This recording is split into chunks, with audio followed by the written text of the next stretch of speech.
আমিও বয়সে একটু বেশি হলেও আমিও তরুণ। আমার জীবনে এটা প্রথম এই সংসদে ঢুকা, সুতরাং আমিও তরুণদের একজন। মাননীয় স্পিকার, বাংলাদেশের স্বাধীনতার পরপর 55টি বৎসর আমরা অতিক্রম করে এসেছি। এই দেশের সংসদ এবং সংসদীয় রাজনীতি সত্যিকার অর্থে খুব কম সময়ে কার্যকর ছিল। অল্প যেটুকু সময় ছিল জনগণ তার সুবিধা পেয়েছে। বেশিরভাগ সময় ফ্যাসিজমের কবলে পড়ে এই সংসদ ছিল অনেকটা দামি সংসদ, অকার্যকর। এবং আপনি যে বিরল সম্মানে আজকে ভূষিত হয়েছেন, এই জায়গায় অভিভাবকত্বের দায়িত্ব যারা পালন করেছেন অতীতে, তারা নিজের উপর, সংসদের উপর, দেশবাসীর উপর, গণতন্ত্রের উপর, মানুষের অধিকারের উপর তারা সুবিচার অনেকেই করতে পারেননি। আমরা আশা করি আপনার এই অভিভাবকত্বের জায়গা থেকে, আপনি যদিও একটা দল থেকে নির্বাচিত হয়ে সংসদে এসেছেন, কিন্তু ইতিমধ্যেই আপনি ঘোষণা দিয়েছেন যে আপনি জাতীয়তাবাদী দলের স্থায়ী কমিটির সদস্য পদ থেকে পদত্যাগ করেছেন। এখন আপনি সকলে, আমরা মনে করি আপনার কাছে সরকারি দল এবং বিরোধী দল আলাদা কিছু হবে না। আপনার কাছে আমরা সুবিচার পাব, জাতির কল্যাণে যে কথাগুলো বলতে চাইব সেই কথাগুলো বলার সুযোগ আপনার কাছ থেকে পাব। আপনার নেতৃত্বে এটি একটি গতিশীল সংসদ হবে, এটা আমরা আশা করতে চাই।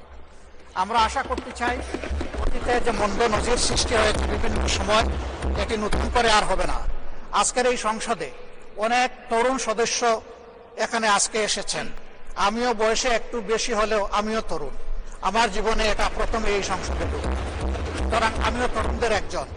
সেই তরুণরা যারা এখানে প্রাজ্ঞ আছেন, অতীতে যারা এই মহান সংসদের সদস্য বারবার নির্বাচিত হয়েছেন, তাদের কাছ থেকে আমরা ভালো কিছু শিখব। আমরা অতীতের সংসদগুলোতে দেখেছি, এখানে দেশের মানুষের কল্যাণ বিবেচনায় আলোচনা না হয়ে মানুষের চরিত্র হননের জন্য এখানে বিপুল সময় ব্যয় করা হয়েছে। আমি আপনাকে বিনীতভাবে অনুরোধ করব, এই সংসদ যেন কারো চরিত্র হননের কেন্দ্রে পরিণত না হয়। আপনার কাছ থেকে কেউ সামান্যতম সুযোগও যেন এই ব্যাপারে না পায়। আমরা চাই এই সংসদ শুধুমাত্র জনকল্যাণে প্রতিষ্ঠিত হবে এবং পরিচালিত হবে। আমি আস্থাশীল, গভীর আস্থাশীল, আপনি একজন লড়াকু মুক্তিযোদ্ধা, আপনি পারবেন ইনশাআল্লাহ এই সংসদকে সফলভাবে নেতৃত্ব দিতে। আমরা আপনার সঙ্গত প্রত্যেকটি বিষয়ে কথা দিচ্ছি, আমরা আপনাকে সমর্থন দিব, সহযোগিতা দিব, আপনার জন্য দোয়া করব। আমরা আপনার কাছ থেকে শুধু ইনসাফ আশা করব।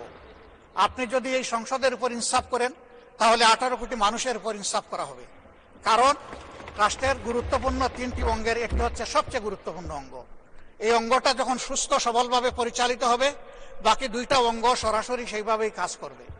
মাননীয় স্পিকার, আবারও বলি, জুলাইয়ের রক্তের উপর দাঁড়িয়ে এই সংসদ, জুলাইয়ের একটা প্রত্যাশা ছিল, একটা মাত্র স্লোগান ছিল, উই ওয়ান্ট জাস্টিস।